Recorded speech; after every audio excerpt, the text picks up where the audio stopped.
सभी छात्रों को नमस्कार।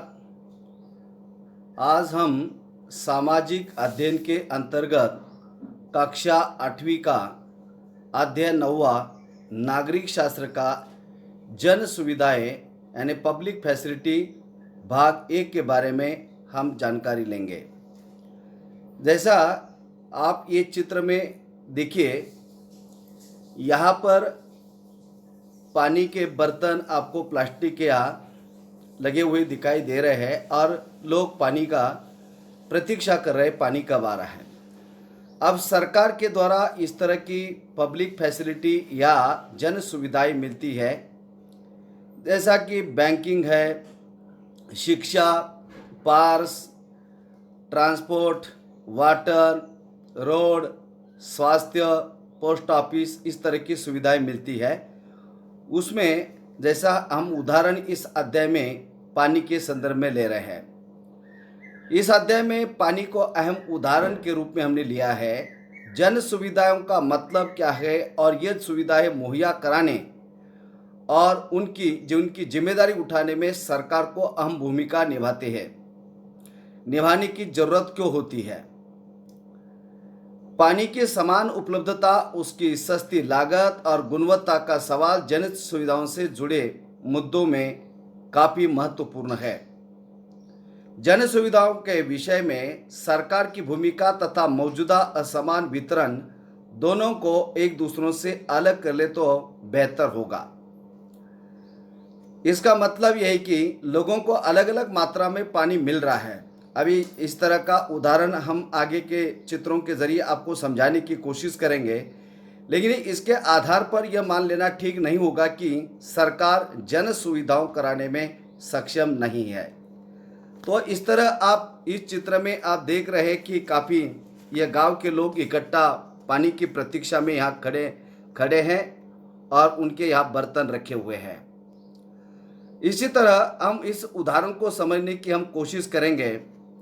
जैसा अम्मू और कुमार चेन्नई के एक बस सफ़र कर रहे हैं और शहर के अलग अलग इलाकों से गुजरते हुए जल सुविधाओं को देखते जा रहे हैं। अब ये देखिए, एक केस स्टडी के तौर पर अब ये अन्ना नगर का इलाका है। यहाँ आप इस चित्र के जरिए देख सकते हैं, घर के बगल में आपको गार्डन दिखाई दे रहा है या उनका नौकर गाड़ी साफ कर रहा है पानी के द्वारा। दूसरा उदाहरण आप देख सकते हैं, ये सदापेट, जैसा यह राम गोपाल रहता है अन्ना नगर में।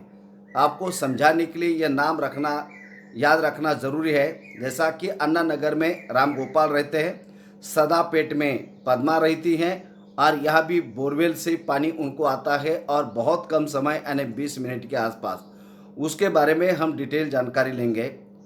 आगे का आप चित्र देख सकते हैं, ये चित्र आपका ये मणिपाक्कम का चित्र है और यहाँ पर शिवा रहता है।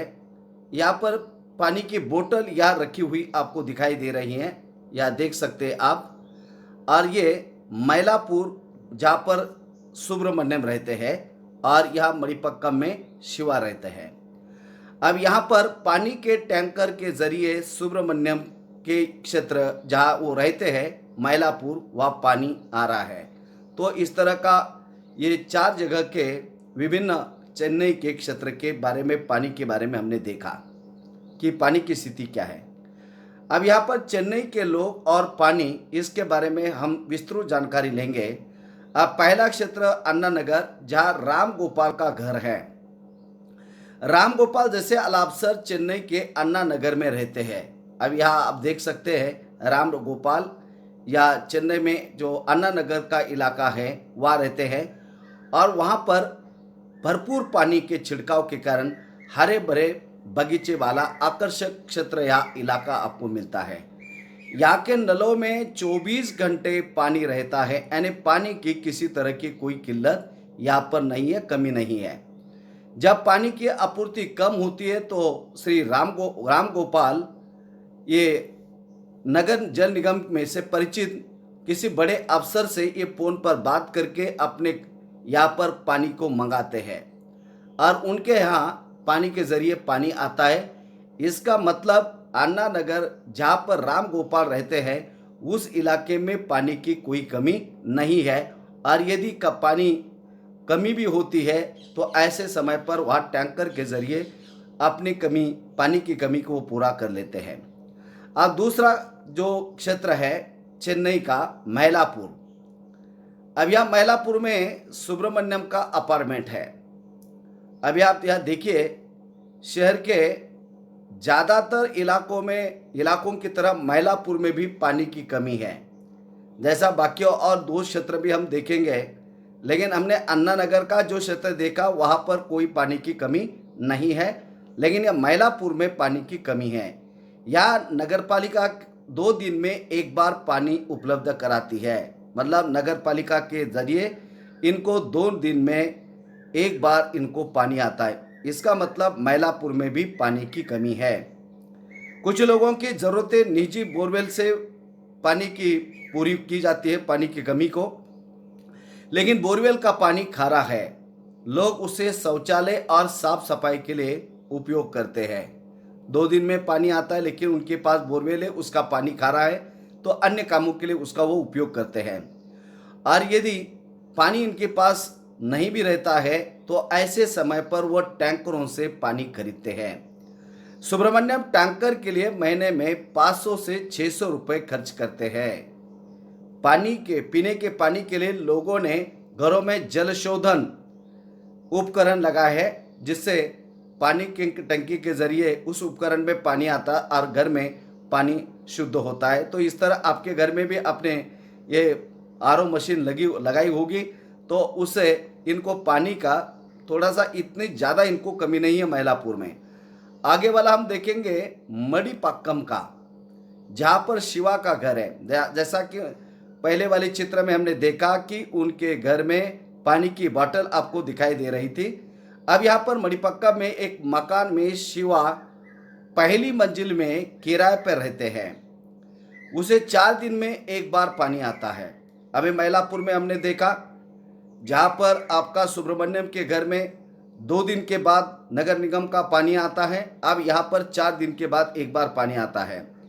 पानी के कमी के कारण वह अपने परिवार को चेन्नई नहीं ला पा रहा है, और पीने के लिए शिवा बाजार से पानी की बोतलें खरीदता है, क्योंकि वह जो बोरवेल वगैरह है तो उसका पानी भी खारा आता है, और अकेला रहता है तो पीने के लिए पानी जो है बोतलों में मंगाता है। अभी हम चौथा उदाहरण देखेंगे, ये सदापेट का, जहाँ पद्मा की झुग्गी बस्ती में उसका घर है। पद्मा घरेलू नौकरानी है, वह दूसरों के यहाँ वो काम करती है। सदापेट में झुग्गी बस्ती में वो रहती है, और उसकी झुग्गी का किराया उसको महीने का 650 रुपये उसको देना पड़ता है। उसके झुग्गी में शौचालय नहीं है और ना पानी का अन्य कोई स्रोत, मतलब वहाँ पर वो टैंकर से भी वो पानी नहीं मंगाते, या और कोई दूसरी पानी की नगर निगम के द्वारा भी पानी वहाँ नहीं आ रहा है। उसकी झुग्गी में ना शौचालय है, ना पानी का और कोई स्रोत है। इस तरह के 30 झुग्गियों के लिए कोने में एक नल है, और इस नल में रोज 20 मिनट के लिए एक बोरवेल से पानी आता है। इसका मतलब वहाँ नगर निगम के द्वारा पानी नहीं आता, और इस दौरान एक परिवार को ज़्यादा से ज़्यादा 3 बाल्टियाँ भरने का मौका मिलता है।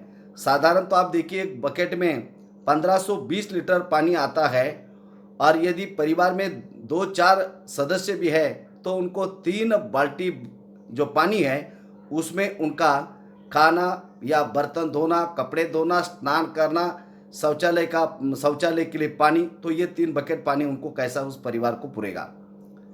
इसी पानी को लोग नहाने, धोने, पीने के लिए इस्तेमाल करते हैं।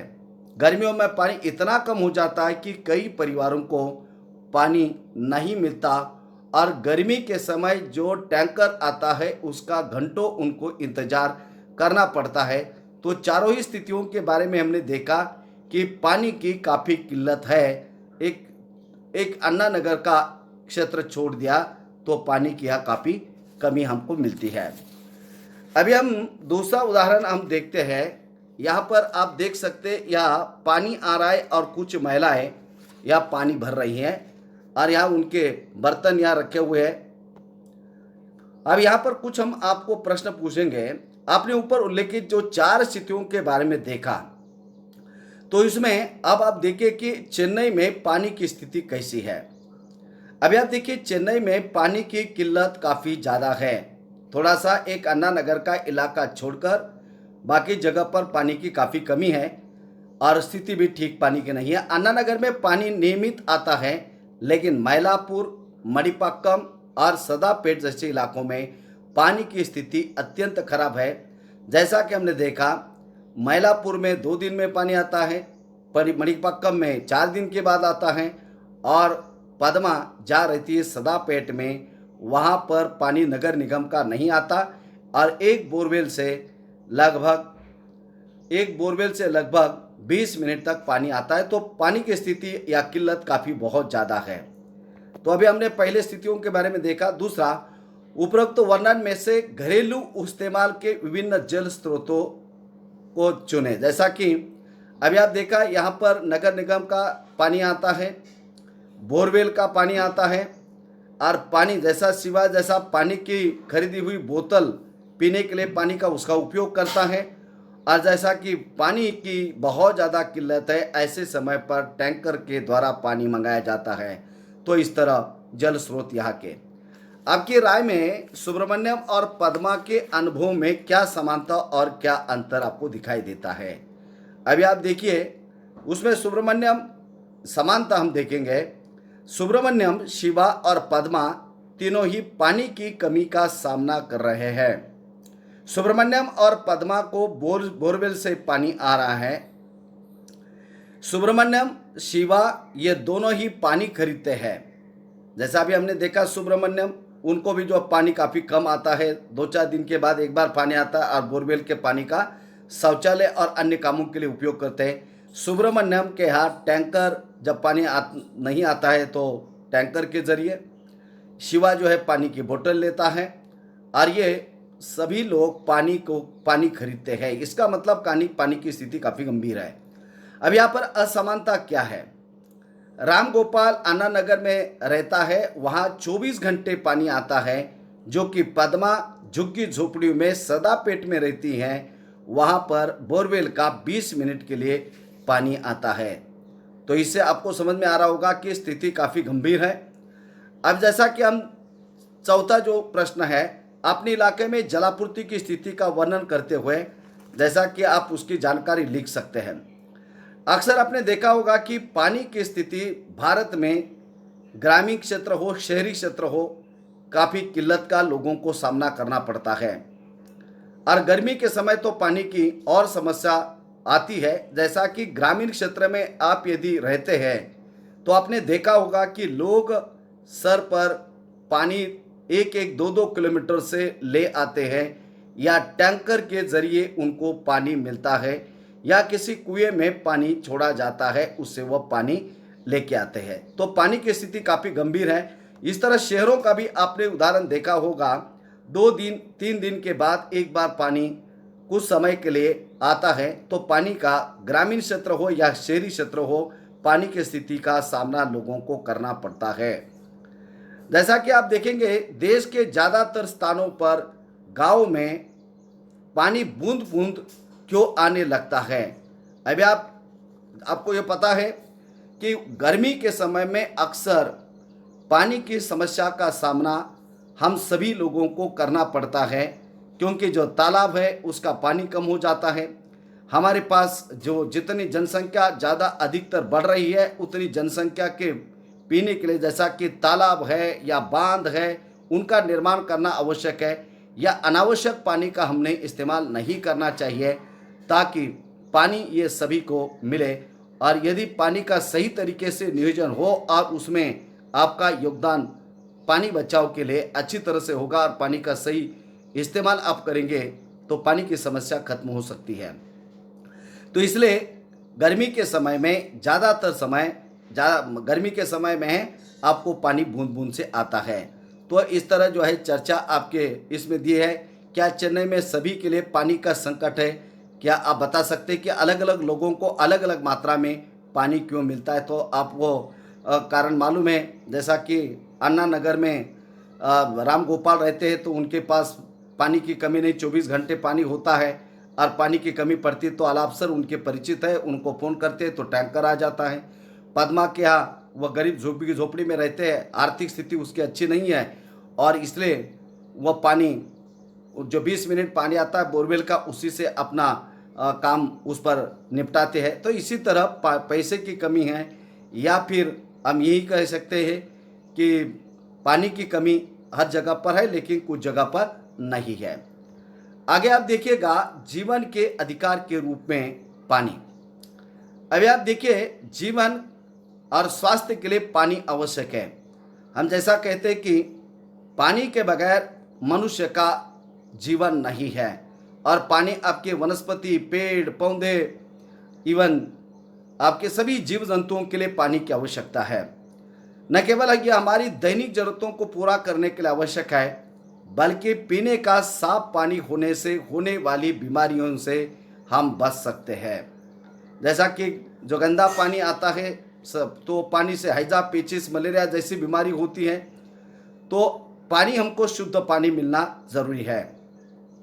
भारत की ये स्थिति है कि जिन देशों में दस्त, पेचिस, हैजा जैसी बीमारी के सबसे ज़्यादा मामले सामने आए हैं, इसका मतलब हमारे पास पानी की कमी तो है ही, इसके अलावा शुद्ध पानी हमारे पास कमी होने के कारण अलग अलग प्रकार की बीमारी का सामना लोगों को करना पड़ता है।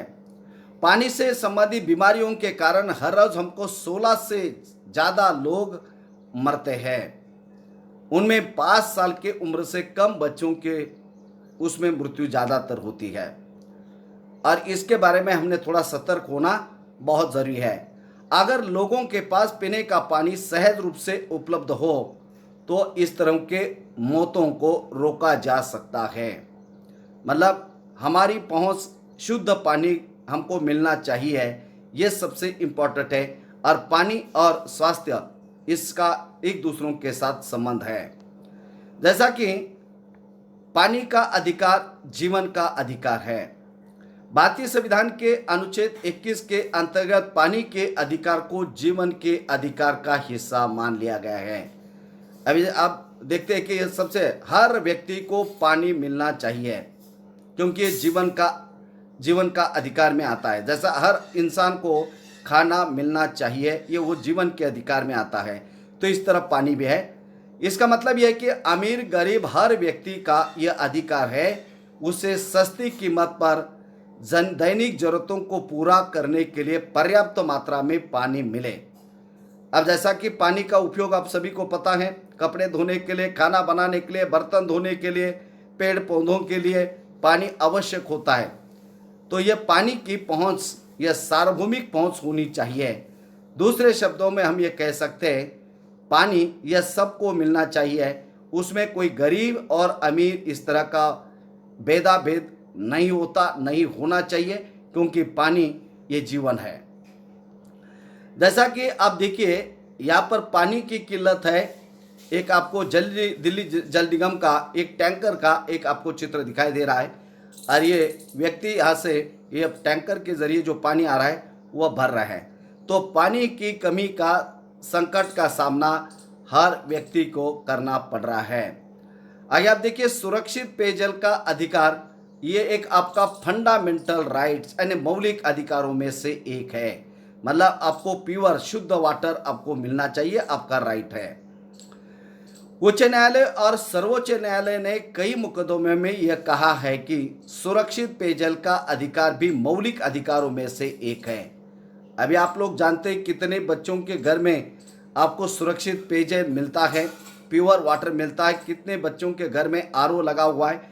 लेकिन हमारे स्वास्थ्य के लिए, हमें अलग अलग प्रकार की बीमारियों से बचने के लिए हमें जैसा घर में शुद्ध पेयजल होना ज़रूरी है, और ये शुद्ध पानी नहीं मिलता है तो हमें हैजा, पेचिस, मलेरिया जैसे बीमारियों का हमको सामना करना पड़ता है।